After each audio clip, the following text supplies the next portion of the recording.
There she is.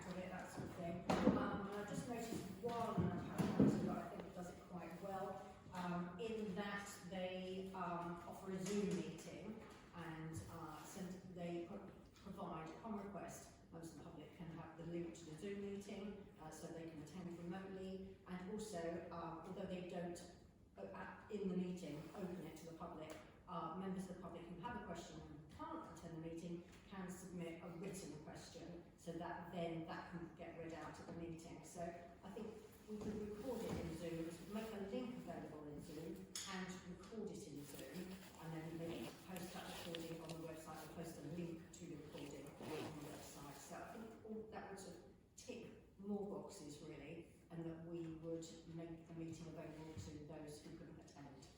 So yeah. I've just noticed there is a camera going. Are you actually recording? Yeah, is that right? Yeah. Over there? Yeah. So we can give notice that I haven't, but I've just assumed, because we have that blurb on the bottom of our agenda there. Right. So Katie, the Deputy Clerk, and I are going to have a trial to see how this works, and then Councillor Hicks, we're going to try it at the next House Committee meeting, aren't we, to see how it works and how we manage it really in the meeting without disturbing it. How about that? Yeah.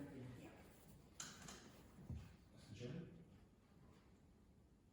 May I just ask, referring to that, does that mean that a councillor who is unable to attend the meeting would also be able to attend via Zoom and vote in the normal way at the sitting in the room? At the moment, that isn't legal, but it is being looked at because, as you're probably aware, during COVID, there was sort of relaxation of the laws to allow councils to attend remotely and to vote remotely. At the moment, they have to be in attendance at the meeting and vote in person.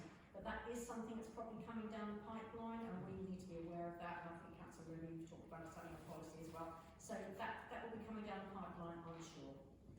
Yeah. And then also other things arising is that we were tasked with obtaining a quote for our IT advice. In fact, we met with the current provider yesterday. We weren't quite clear on the service level agreement, but actually it seems to tick the boxes, John, doesn't it? I think, you know, they're sort of a bit vague, but we did manage to pin him down, didn't we? Yeah, And we agreed to do an annual review. yes, But exactly. we were concerned that the hardware had Yes, run out of date. yeah. But he was interested in numbers of equipment, and because they do remote management, they're already aware of our changes. Yeah, yes. So I think, in fact, our current provider is doing everything we need them to, and I think they should be our first recourse. Yeah, that's all I've got to report. Thank you, Rebecca. We now move to public participation. Any members of the public may comment on items on the agenda. So we had an agenda item 183 Part D, which is traffic and transport AMPR tender. Nigel's here to talk about in connection with that item. Are we able to roll that forward so that we can discuss the problem and that point? Yeah, Yeah. Chairman's question. Yeah, no, that's fine. So the reason I put this item on the agenda is that Nigel has been suffering, as we know, many occasions of HGVs wedged up against his building. We recently met, in fact we met on Monday, Paul, myself and some others with Nigel, to see what we do, whether there's technology solutions, whether there's engineering solutions. So, I don't know, Paul, do you want to, or Nigel, do you want to add? I can outline. Go on ahead, do that, please.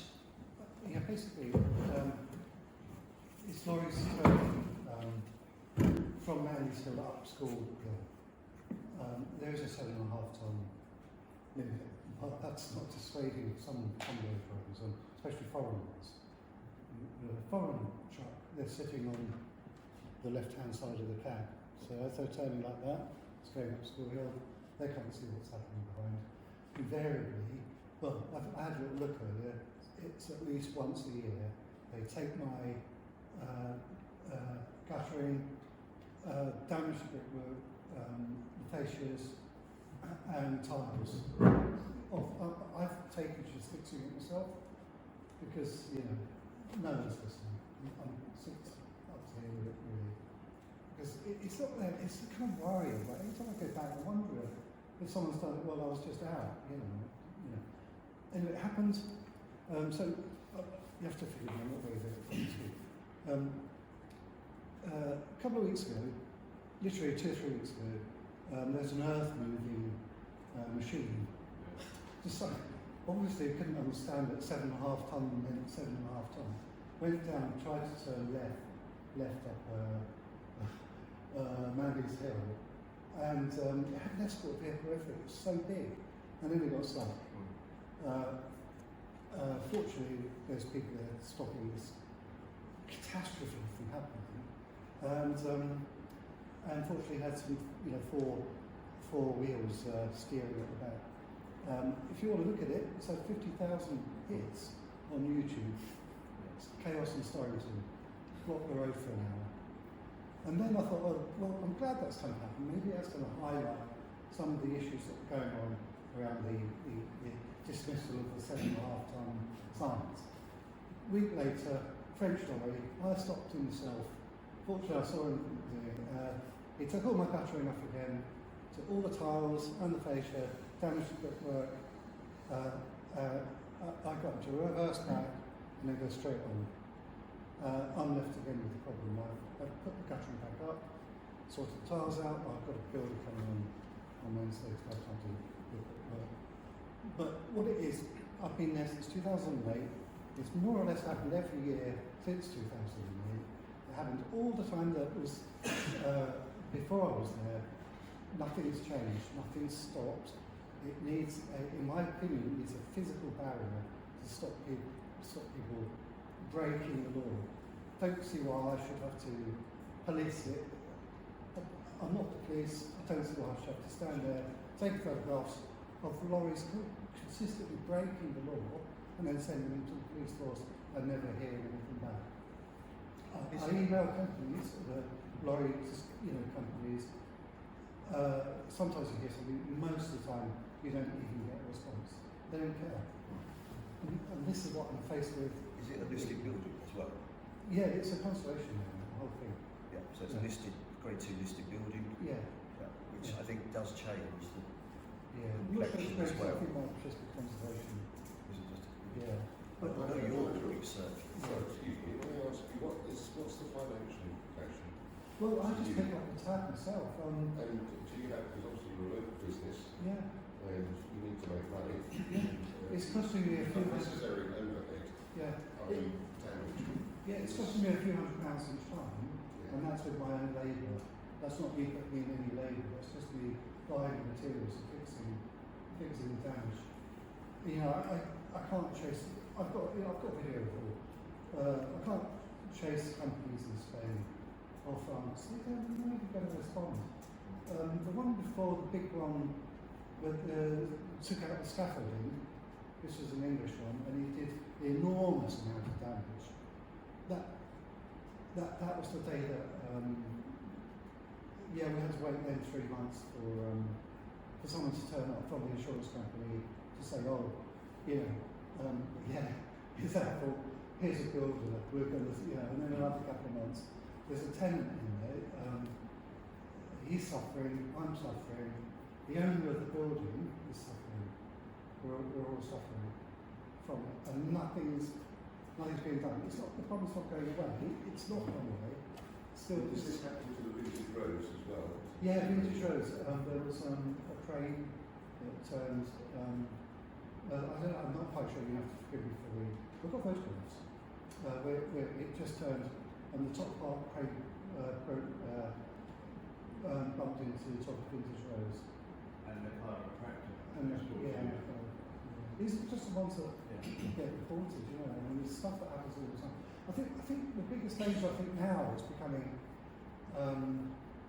there's quite a few residents from Foxmead, the old people's home, and they're struggling with the 12-inch pavement, 12-inch pavement.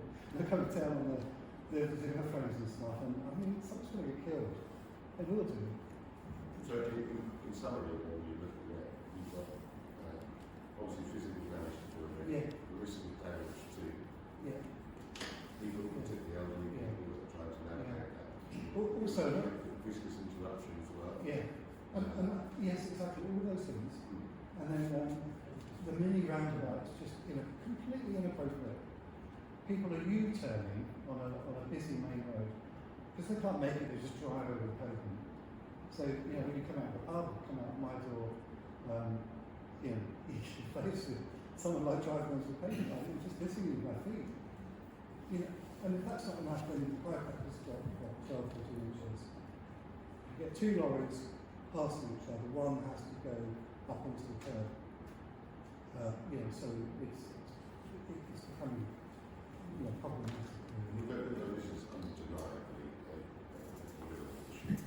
Yeah. That's need to be sorted. I noticed Councillor Loney, as a result, leading on from this, has written to Councillor Edison. So, One major point.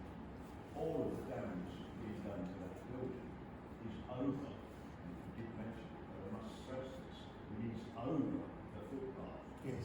So that all this damage in the building be on the public Yeah. footpath. Yeah. So any little kid could get in front of his mother, come up the road, and I'm talking about probably 100 properties up that hill that come down there. And you know what little kids are like, they do Christmas parties. And I actually saw this, because I was just up the drive, looking down, and this mum was calling out, don't go, and of course he got to the line, so he had to stop because it got too narrow. But this is, for me, how can we accept this danger to the public that's going on? And it's not injury, but it's happening. It's happening now, it's happening all the time. And it's because lorry drivers are able to think they can turn. And I think it's something that needs to become a barrier or something to stop lorries being able to make that call situation. the signage that's there, it's not working. I don't know. It's not very reasonable.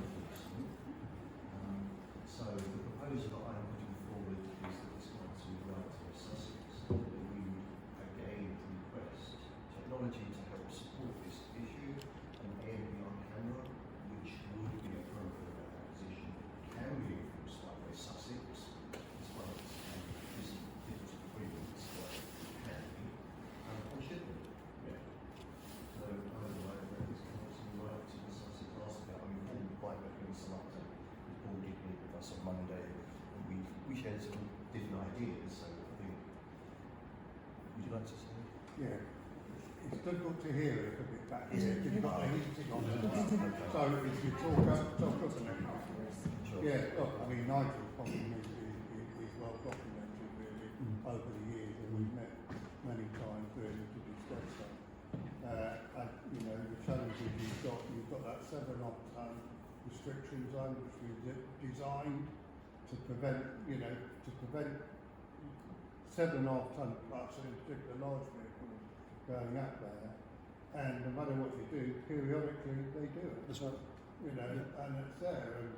And I recognise the issue on the foreign vehicles, but the English and the British vehicles, I think, should be reported on the Sussex police to do that, to hold them accountable. And you've got the evidence that Yes. Nigel, I've got photographic as well. We've got some documented. evidence, but we don't catch all of them. I mean, I see No, them but I think- regularly turning. Don't have time to record, certainly don't have the interest. I mean, Well, it could be a full-time yeah. job. But the flatbed lorry, Yeah, the big ones. the big for sure. flatbed lorry that was there was Indeed. clearly one that ought to Yeah. have been reported. I think the challenge is it's a moving offence. Therefore, the only people who have the authority to give a fine or a penalty are the police. That's not true. That's just not true. Is it? West Sussex have authority as of 24 to give violations for about 9 categories, which I think this was Section 90, which is what would be required of going over a weight limit. So West Sussex do have authority to put an AMPR camera and issue tickets. So, I mean, if that needs further discussion, then I'd like just the council to write to say, can we explore this more fully? Right, I mean, do that, and I'll check that. But the number of instances where they put AMPR cameras that have been paid for by developers or new developers monitoring bus lanes. Sure, So but no it means the principle is there though. And then I think there, but usually moving traffic offences is one particularly where it involves potentially a criminal outcome. Yeah, but this one, And then that's police. So, this is definitely one that's been now approved that but West we Sussex check can that. do. Can I suggest then the action here is to get further clarification Yeah. on roles and responsibilities of AMPR, what can be implemented, what can't be used. I certainly think it's right to West Sussex. I would put money in it. I'm not betting on it. I would say that the authority is with West Sussex. Okay. They can do Let's get that, let's get that established. Can I add a bit more to that? The only problem with the ANPR cameras is it's just recording after the fact again, not sort of like being prepared. Because I do appreciate all the things that have been said before about why the whys and therefores of why we can't narrow the road, why we can't have this and that. Physical barriers is stopping this type of behaviour. But honestly, it's not going away, and I think what's going to happen is just end up finding people, which is still not going to stop it. And my biggest worry right now is something that hadn't occurred to me before, but it's the constant pushing on the brickwork. And I fear that one day the whole front of the shop is going to collapse. I really do. It's the big one was the Polish one. Yep. If anyone remembers that one. That was a lot of damage. I think that's going to happen again, but it's going to be worse because of constant weakening and rebuilding. The Parish Council have no authority to do anything, but we can lobby West Sussex because they're the only people who make any changes to the road that would stop that happening on a weekly basis. So, all we can do is expand our request to West Sussex that includes an assessment of the signage that's there. Is there something we can do to prevent the turning? And maybe look at road changes. But I think there needs to be an action rather than just we can't do it, it looks too difficult, which is what we've discussed before. And would you support that, Paul, that we get West Sussex? I think, like I said before, ideally, what you would probably want to do with that sort of going up at Manley Hill is a no right turn completely. And just have it as a one-way entrance coming down. That will deal with half the problem, but not the other half that still ignores it coming down. It's the turning right from Manley Hill up School Hill to Bigton. Oddly, coming round the other way is not so bad.